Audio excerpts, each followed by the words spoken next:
Samanov, một cựu chiến binh đặc chủng của Nga, từng trải qua một cuộc chiến tranh tàn khốc. Anh đi thăm người đồng đội cũ của anh ấy. Chàng trai của chúng ta đã đi một khoảng cách rất xa với bao vất vả, chỉ để ngang qua một thị trấn nhỏ nhưng hứng một rắc rối to đùng. Bởi vì Samanov là người lạ mặt.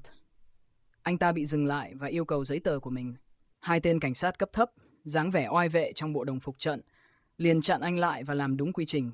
Xin giấy tờ. Trong lúc một tên cặm cụi lục lọi hành lý, hắn ta dường như phát hiện ra một thứ gì đó lấp ló dưới lớp áo khoác. Thấy vậy, người đàn ông bình tĩnh vén áo lên, để lộ ra một con dao găm cực ngầu. Cả hai tên cảnh sát đều giật mình, hoảng hốt. Cái gì đây? Dao đấy, tôi có giấy phép mang theo. Người đàn ông thản nhiên đáp. Dù anh đã khẳng định có giấy phép, hai tên cảnh sát vẫn tỏ vẻ nghi ngờ, yêu cầu anh giao nộp con dao.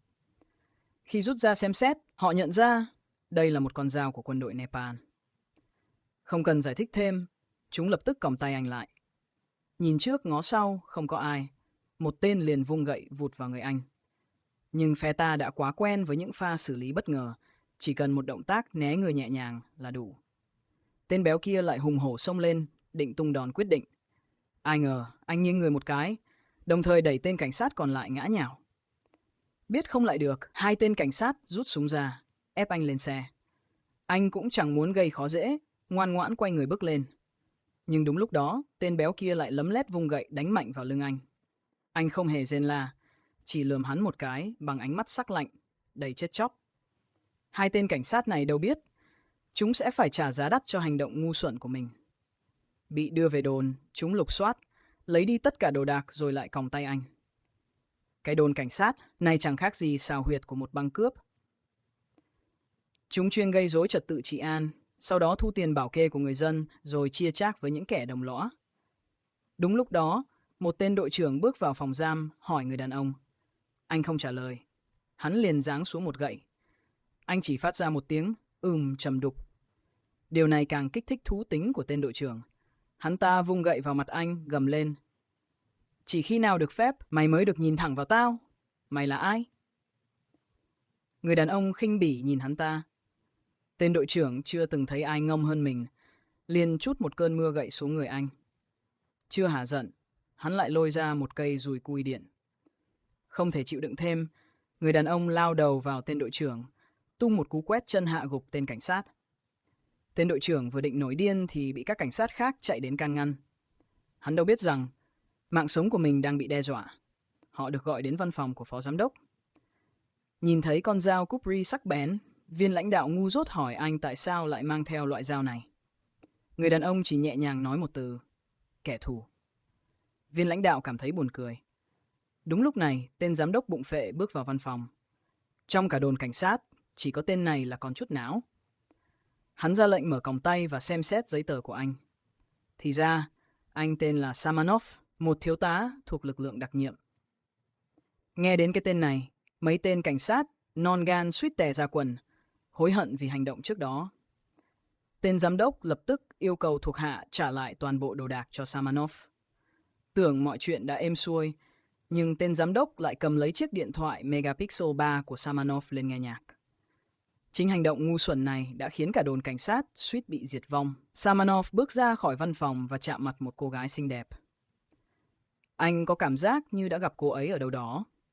Vừa ra khỏi cổng không lâu, Samanov chợt nhớ ra chiếc điện thoại bảo bối của mình bị bỏ quên. Cứ mỗi khi buồn, anh lại lôi nó ra nghe nhạc để tâm trạng tốt hơn. Anh liền quay trở lại và chứng kiến cảnh tên giám đốc đang giở trò đồi bại với cô gái lúc nãy. Nhìn cô gái đứng co ro trong góc tường, Samanov sững sờ. Vốn không muốn xen vào chuyện của người khác, nhưng anh vẫn cầm lấy chiếc điện thoại, rút dây điện ra và quấn chặt vào nó. Tên giám đốc đang tiến lại gần, định ra tay nhưng anh đã nhanh hơn, chậm rãi xoay người lại. Lính dù Maroon Beret của Nga quả nhiên lợi hại đến mức nào. Ít nhất cũng phải vài chục cân lực. Tên cảnh sát trưởng nặng hơn 2 tạ giờ đây nằm bất lực trên sàn. Samanov lại khuyến mãi thêm một chưởng vào trán hắn, khiến hắn ngã gục xuống đất. Samanov biết mình phải làm gì tiếp theo. Anh nhặt lấy gạt tàn thuốc, rút dây điện thoại, không quên mang theo bật lửa, rồi kéo cô gái đang thất thần ra khỏi văn phòng. Anh bước đi ung dung như thể chưa từng có chuyện gì xảy ra. Một tên cảnh sát định vào phòng kiểm tra, Samanov liền rút gạt tàn thuốc từ trong túi ra. Ngay khi hắn ta mở cửa, đã đập thẳng vào đầu. Thấy Samanov đang cầm dây điện thoại trên tay, mấy tên cảnh sát trong đồn mới giật mình. Chúng rút súng ra ngăn cản. Samanov ném điện thoại tới làm choáng váng mấy tên còn lại, rồi nhanh chóng hạ gục chúng. Cô gái trợn tròn mắt kinh ngạc. Mấy tên cảnh sát này làm sao là đối thủ của một lính đặc nhiệm? Trước khi rời đi, anh tháo dỡ hết vũ khí trong đồn rồi kéo tay cô gái ra ngoài.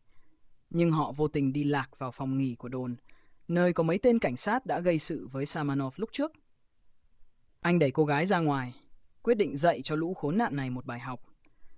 Đây chính là màn trình diễn thực tế của đòn tấn công giảm chiều. Mấy tên cảnh sát non choẹt này thậm chí còn không chịu nổi một hiệp. Một tên cảnh sát trẻ tuổi khác thấy cảnh tượng hỗn loạn vừa xông lên đã bị Samanov khóa tay xoay 360 độ, lộn ngược 180 độ rồi ngã xuống đất. Tiếp tục kéo tay cô gái đi, đến chân cầu thang họ chạm mặt phó giám đốc. Lão này chưa kịp hiểu chuyện gì đang xảy ra. Anh đã tặng ngay một cú đấm thẳng vào thái dương và một cú đau điếng vào hạ bộ. Anh cứ thế xông thẳng, không muốn lấy mạng những kẻ này. Nếu không với những thủ đoạn đã từng sử dụng trên chiến trường, thì không tên cảnh sát nào sống sót. Ra đến ngoài, Samanov còn lịch sự châm thuốc cho một tên cảnh sát, rồi tặng hắn chiếc bật lửa của cảnh sát trưởng. Khóe mắt cô gái vẫn còn vương nước mắt, trên đường đi cô cùng căng thẳng. Cô biết mình đã gây ra đại họa, nếu bị bắt thì lũ cảnh sát thối tha đó nhất định sẽ hành hạ cô đến chết. Cô bảo Samanov hãy nhanh chóng rời khỏi thị trấn, đừng quan tâm đến cô nữa.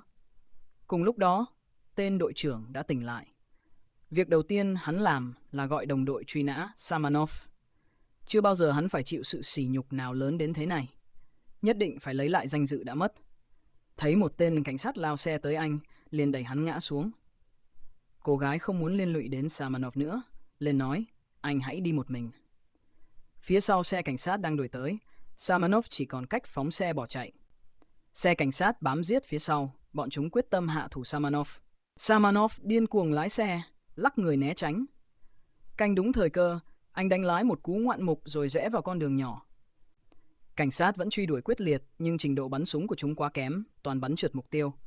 Samanov lướt xe xuống dốc. Giữa không trung, anh nhảy khỏi xe máy, lao về phía chiếc xe ủi. Tên đội trưởng bắn hết đạn súng lục rồi lại rút súng trường ra.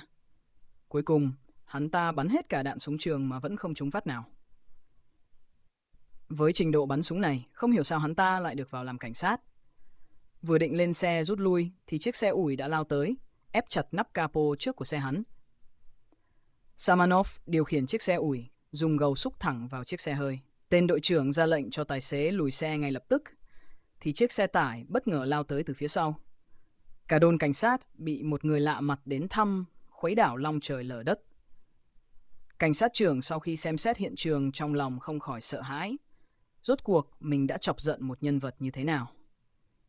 Lúc này, thuộc hạ báo cáo rằng người này là lính đặc nhiệm thuộc lực lượng Maroon Beret, từng tham gia một số nhiệm vụ tuyệt mật.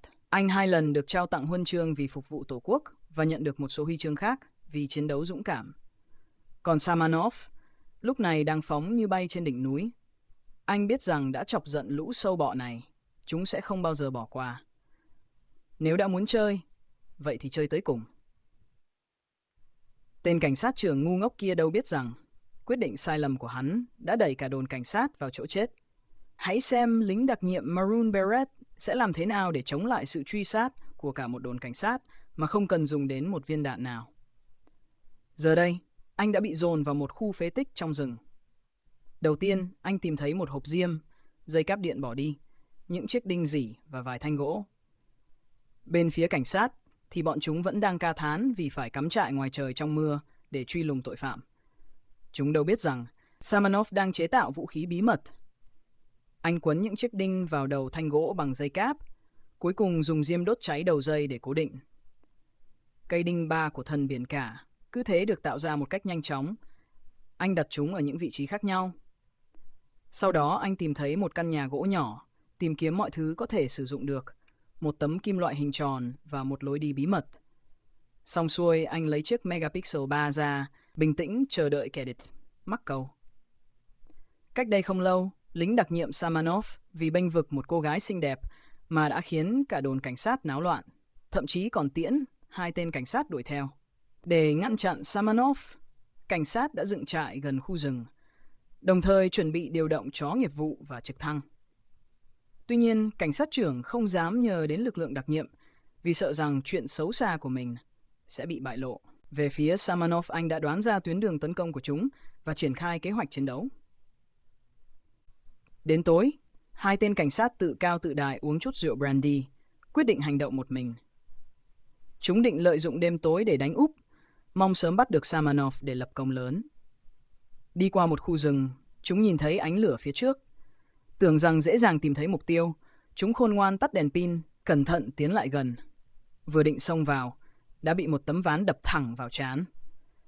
Tên đồng bọn vội vàng chạy đến kiểm tra thì bị Samanov đá văng vũ khí.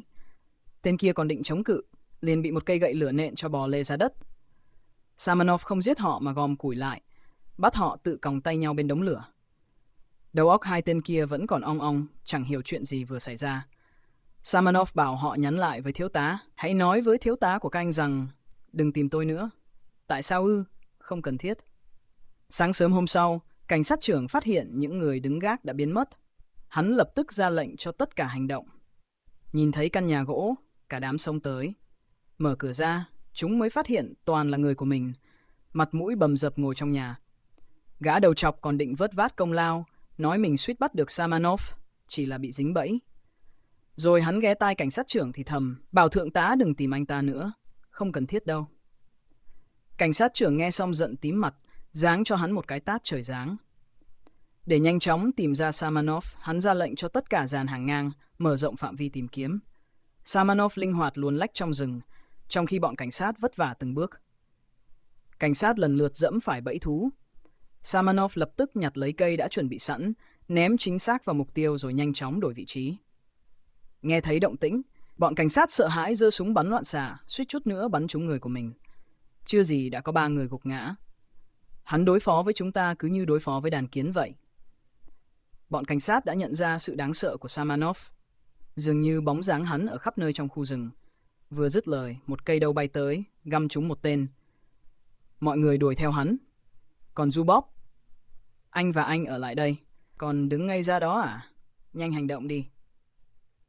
Nhìn thấy mục tiêu, cảnh sát trưởng dẫn đầu cả đội đuổi theo.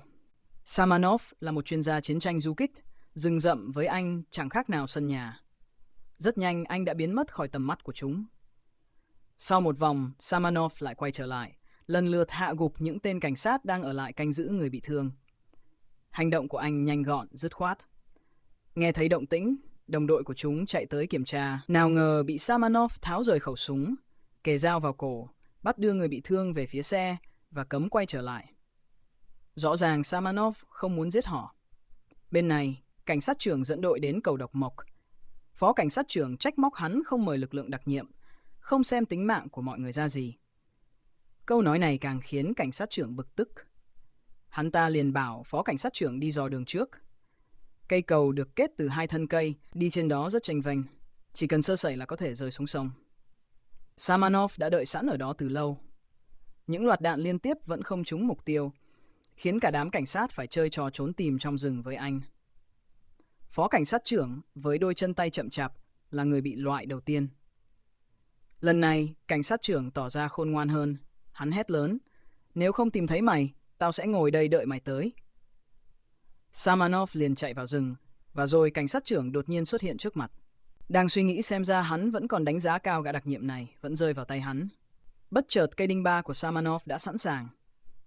Vừa phóng ra, khẩu súng của cảnh sát trưởng cũng khai hỏa, bắn trúng chính hắn. Hắn ta toát mồ hôi hột, suýt chút nữa là lên đường chầu trời. Nhìn thấy ám khí trên đầu, hắn cẩn thận bước qua những thanh gỗ. Nhưng hắn không ngờ Samanov vẫn chưa chạy xa, đang ở ngay sau lưng hắn. Đây là cuộc chiến giữa súng và dao, giữa cảnh sát và lính đặc nhiệm. Tay phải đỡ súng, lúc viên đạn văng ra, Samanov chụp lấy rồi giáng cho cảnh sát trưởng một cái tát trời giáng. Ở nước Nga đừng bao giờ chọc giận lính dù Maroon Beret. Cảnh sát trưởng bị đánh đến chảy máu tai. Mày vẫn chưa hiểu sao? Chơi đủ chưa? Đưa người bị thương đi. Quên tao đi, coi như tao chưa từng tồn tại, hiểu chưa? Tao không đùa đâu. Không làm vậy thì còn nhiều người chết nữa đấy. Cảnh sát trưởng quen thói nói hống hách, dù bị dao kề vào cổ cũng không hề sợ hãi. Thấy cảnh sát trưởng không biết điều, Samanov đấm hắn gục ngã rồi một mình rời đi. Cảnh sát trưởng hồn hèn trở về dưới núi. Đã có người đợi sẵn ở đó. Vốn đã bực tức, nay lại thấy một kẻ đeo kính đen làm bộ cool ngầu trước mặt. Hắn ta bực bội bỏ đi. Thì ra, người này là thượng tá của Cục Tình báo Quốc phòng, là huấn luyện viên của Samanov. Không ai hiểu Samanov hơn ông. Chỉ khi có chuyện cực kỳ đặc biệt xảy ra thì Samanov mới mất kiểm soát như vậy. Ông khuyên cảnh sát trưởng nên dừng tay, quên Samanov đi. Đây là cơ hội Samanov cho họ để họ có thể sống sót. Nếu Samanov muốn giết người, không ai có thể sống sót rời khỏi khu rừng này. Cảnh sát trưởng chẳng thèm nghe, đuổi thẳng thượng tá Demin đi. Lúc này, hắn nhận được tin máy bay trực thăng sẽ đến trong vòng 15 phút. Điều này khiến hắn ta thêm tự tin, ra lệnh cho mọi người bao vây khu vực này, đề phòng Samanov có thể xuất hiện bất cứ lúc nào. Còn hắn ta sẽ đích thân vào rừng để tiêu diệt Samanov. Nghe thấy tiếng máy bay trực thăng, Samanov bắt đầu ẩn nấp. Đối phương chiếm ưu thế trên không, anh chỉ có thể liên tục chạy né tránh những loạt đạn bắn tới. Phía trước là vách đá, không kịp suy nghĩ, Samanov liền nhảy xuống. Trúng rồi, hạ thấp độ cao. Đừng lo, hắn trúng đạn rồi, ai cũng không sống nổi đâu. Cảnh sát trưởng vẫn chưa yên tâm, ra lệnh cho trực thăng quần thảo trên mặt nước mấy phút, đến khi gần hết nhiên liệu mới quay đầu trở về. Samanov vốn không muốn sát sinh, nhưng không ngờ bọn người này lại ra tay tàn độc với mình như vậy. Chỉ có thể nói, chúng đã thành công chọc giận một con mãnh thú. Không biết trôi dạt bao lâu, một ông lão đã phát hiện ra Samanov trên bờ. Lòng tốt của ông đã cứu sống anh, đưa anh về nhà. Và cháu gái của ông lão chính là cô gái mà Samanov đã giải cứu khỏi đồn cảnh sát. Nhìn thấy Samanov đang hấp hối, cô gái cảm thấy vô cùng áy náy. Tất cả là do mình mà Samanov mới bị thương nặng như vậy. Ông lão lấy viên đạn ra khỏi người Samanov, còn cô gái thì lấy hết can đảm khâu vết thương cho anh. Tối hôm đó, Samanov tỉnh lại. Để không liên lụy đến hai ông cháu, anh định rời đi ngay trong đêm. Lần này, cô gái quyết định đi cùng anh, bởi vì cô đã không còn đường lui. Nếu cảnh sát trưởng tìm thấy cô chắc chắn sẽ phải chết. Tuy nhiên, sức khỏe của Samanov rất yếu. Để đảm bảo an toàn, hai người quyết định nghỉ ngơi một đêm trong căn chòi tranh gần đó.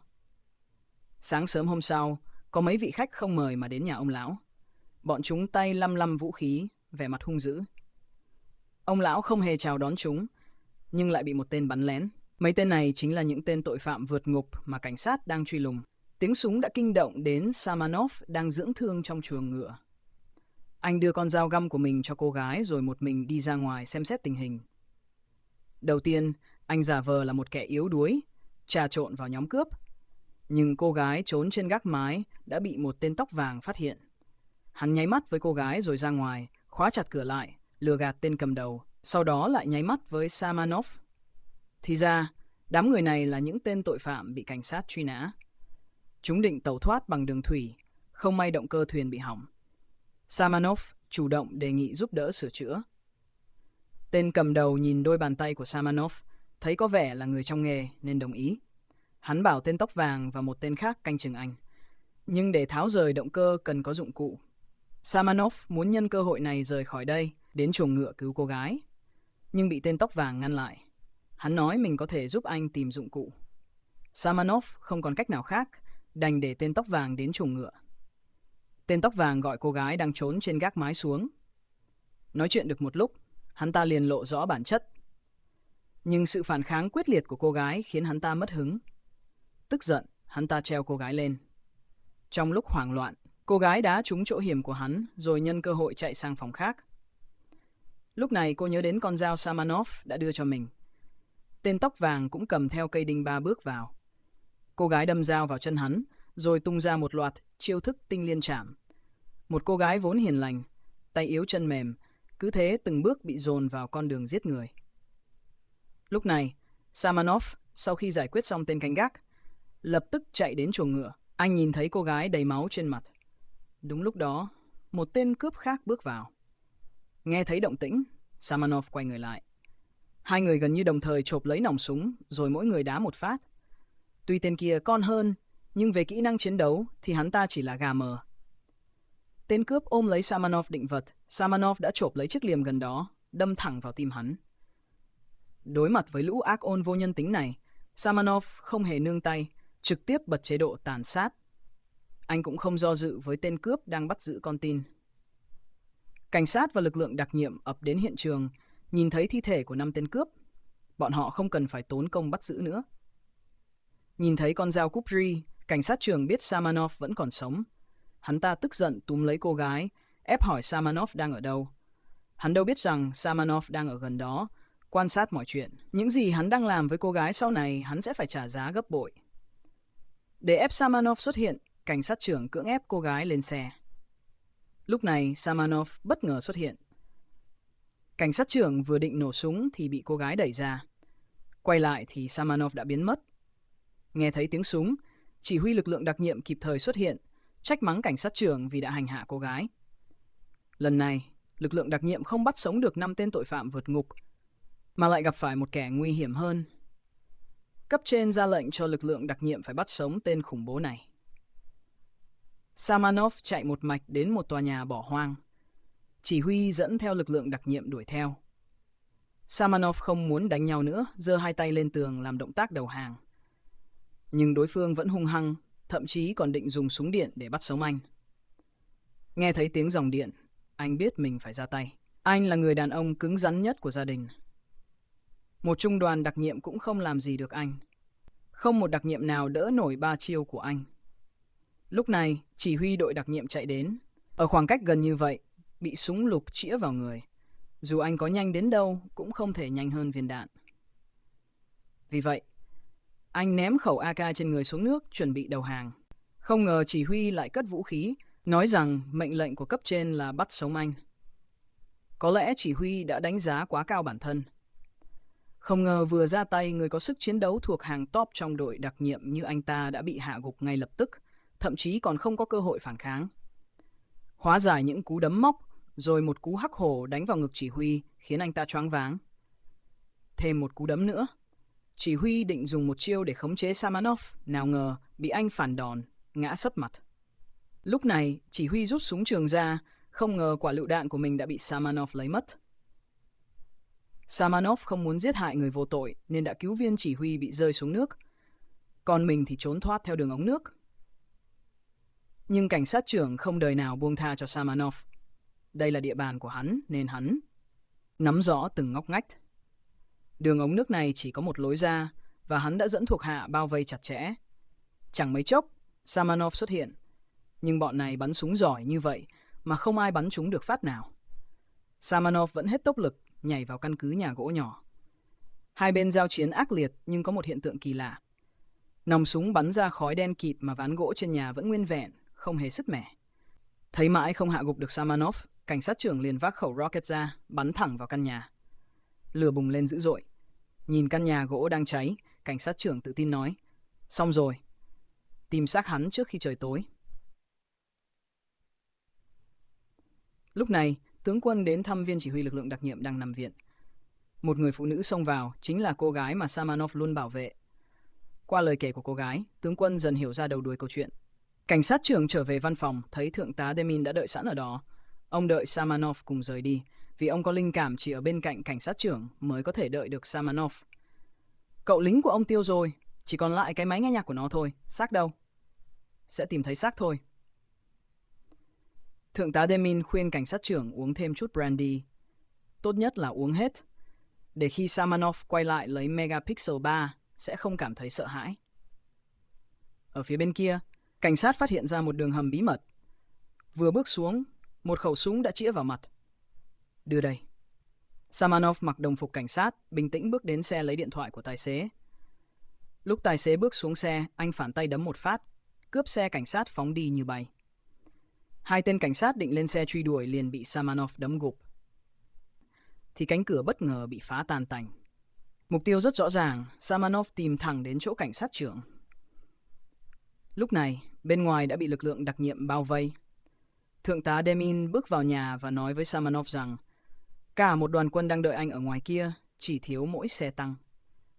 Ông muốn khuyên anh đầu hàng cùng ông trở về Moscow, nhưng Samanov không đời nào làm vậy. Anh không thể chịu đựng được cảnh người khác bóp nghẹt cổ mình, vừa hỏi han dịu dàng. Thế nào, thích không? Đó là tình cảnh của mỗi người dân trong thành phố này. Chúng ta không phải là người bình thường. Chúng ta không sống trong thành lũy. Chúng ta phải có trách nhiệm với mạng sống của mình, với thế giới này. Nếu không, đồng đội của tôi đã hy sinh vô ích, chết vì lũ cặn bã này. Điều bất ngờ là Samanov lại thả cảnh sát trưởng đi, còn mình thì ngồi yên trong nhà, chuẩn bị nghênh chiến với lực lượng đặc nhiệm. Lúc này tướng quân xuất hiện. Ông ra lệnh cho tất cả rút lui.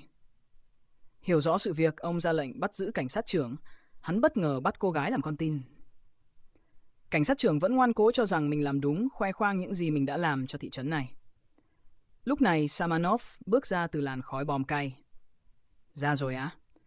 Người này mới đến đây 3 ngày trước, xem hắn ta đã làm loạn nơi này thành cái gì rồi kìa. Giờ tao tìm chút niềm vui cho mày nhé. Samanov không quan tâm, quay người và nói, đừng vội vàng, hãy suy nghĩ lại. Ngoài dự kiến của mọi người, hắn đã thả cô gái đi. Thị trấn nhỏ lại trở về bình yên. Nhận được lệnh từ phía trên, nên Samanov và thượng tá Demin cùng nhau trở về Moscow. Cô gái vẫn mãi nhìn theo chiếc xe chở Samanov khuất dạng. Câu chuyện hôm nay kết thúc tại đây. Cảm ơn các bạn đã xem phim. Các bạn thấy bộ phim này thế nào? Hãy bình luận xuống phía dưới nhé.